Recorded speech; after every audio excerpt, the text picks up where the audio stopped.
Imagine this. You wake up one morning, and the world is holding its breath. By nightfall, you're the most powerful woman in an empire. This isn't a fantasy novel. It's the true story of how Catherine the Great seized the throne of Russia in less than a day.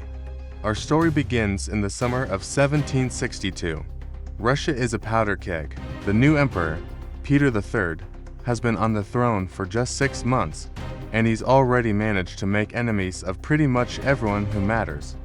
He's alienated the powerful imperial guard, offended the nobility with his pro-Prussian policies, and most dangerously, he's pushed away his own wife, a German-born princess named Catherine. Peter was erratic and unpopular. He ended a war with Prussia that Russia was winning, which the army saw as a deep betrayal.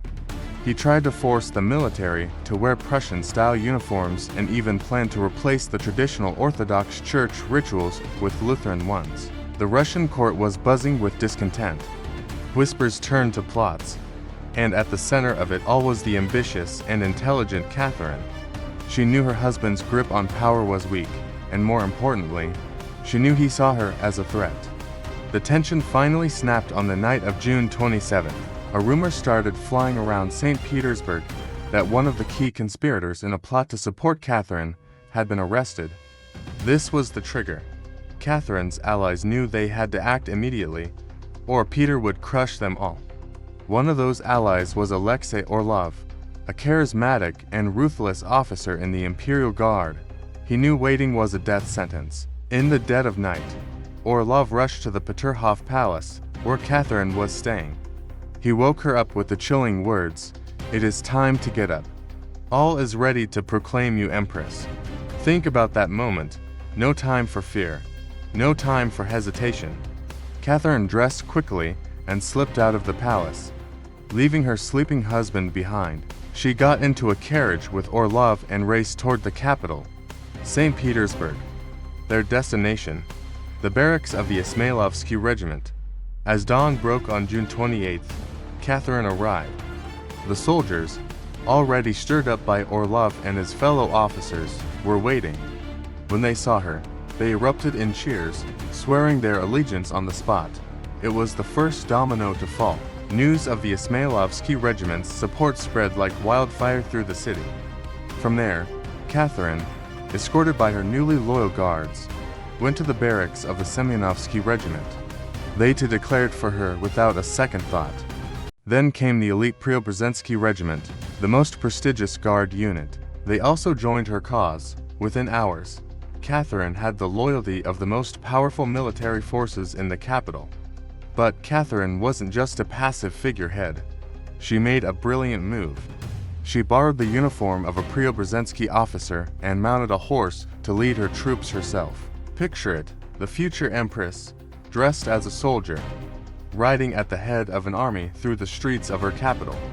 It was an incredible piece of political theater, a powerful symbol that she wasn't just a princess claiming a title, she was a commander, a leader who had earned the army's respect. Her procession marched to the Kazan Cathedral, where the clergy officially proclaimed her the sovereign ruler, the empress of all Russia. The Senate and the Holy Synod, the highest governing bodies, quickly followed suit, legitimizing her claim. By midday, Catherine controlled the entire capital. So, where was Emperor Peter III during all this? He was completely oblivious. He woke up planning to travel to Peterhof to celebrate his name day, only to find that his wife was gone. When reports finally trickled in about the coup unfolding in St. Petersburg, he panicked. His advisors gave him conflicting advice. Some said to flee, others to fight. He wavered, first sailing towards the fortress of Kronstadt, only to find it had already declared for Catherine. Then he returned to his palace at Oranienbaum, his support collapsing around him. By the end of the day, with no army and no allies, Peter saw that his reign was over. Defeated and alone, he wrote and signed a letter of abdication. He was taken into custody by Catherine's men. Just a few days later, he was dead, officially from a severe case of colic, but widely believed to have been assassinated. In less than 12 hours, Catherine had gone from a wife in danger of being arrested to the undisputed Empress of Russia. It was a masterclass in political maneuvering, a stunningly swift and almost entirely bloodless coup. Her decisiveness, her courage, and her ability to inspire loyalty turned a moment of extreme peril into a legendary triumph.